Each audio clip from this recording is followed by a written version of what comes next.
to War India News Hour. Digital adoption has taken a quantum leap. Technology is becoming an integral part of our day-to-day routine, and the coronavirus has greatly sped up the process. Digital adoption has taken a quantum leap at both the organizational and industry levels.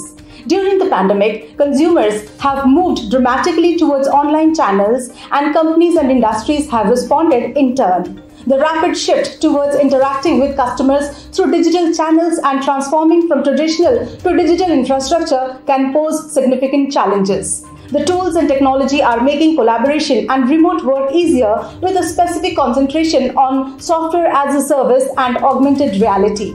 Both have proven to be technologies that enable highly regulated industries to collaborate across different geographies, cultures, and perspectives and make it easier to connect with and consolidate highly distributed workforces. Technologies like chatbot and virtualized patient care offer a mechanism to triage and distribute care to scale. Artificial intelligence and high-performance computing have accelerated research into understanding the virus and developing targeted therapeutic to treat infection and prevent transmission.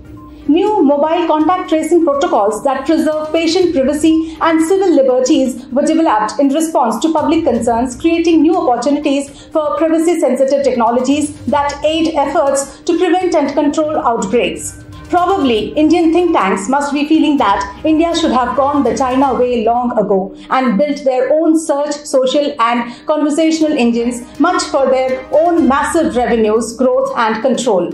Finally, everything we do on the internet is traceable and trackable up to a major extent. I personally feel that the government is fair in asking for these guidelines, and all the tech giants should comply with them. Let's look into today's headlines in War India.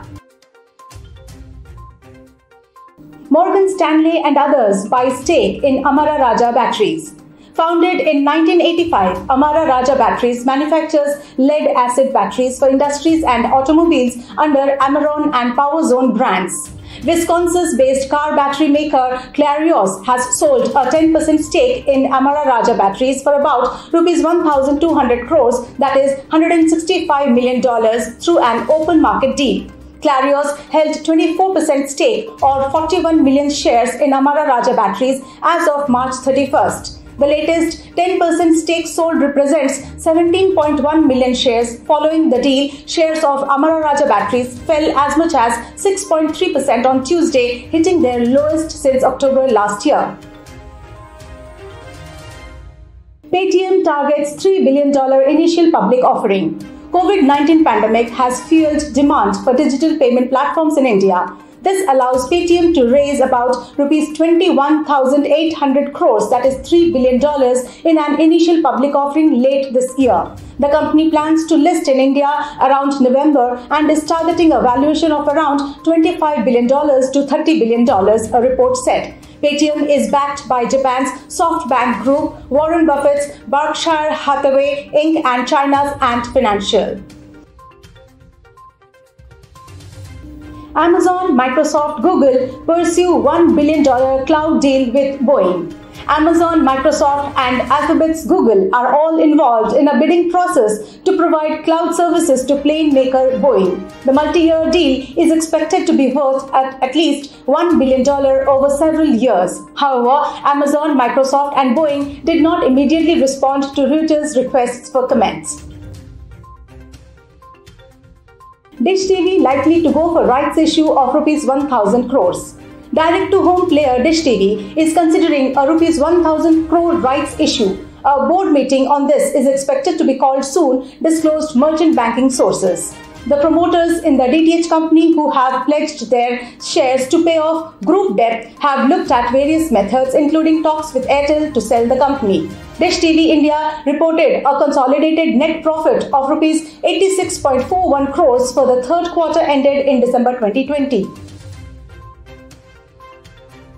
Uptix raises $50 million in a Series C funding from Norwest Venture Partners. Cybersecurity monitoring and threat prevention startup Uptix raised $50 million.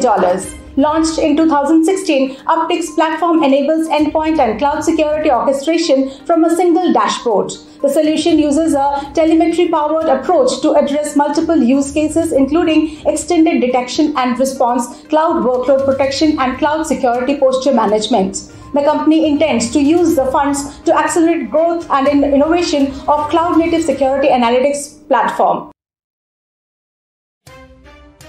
That's all for now. Please like, share, comment and subscribe to VAR India News Magazine. You can download the VAR India app from Google Play Store for the latest news and updates. Stay tuned. Thank you.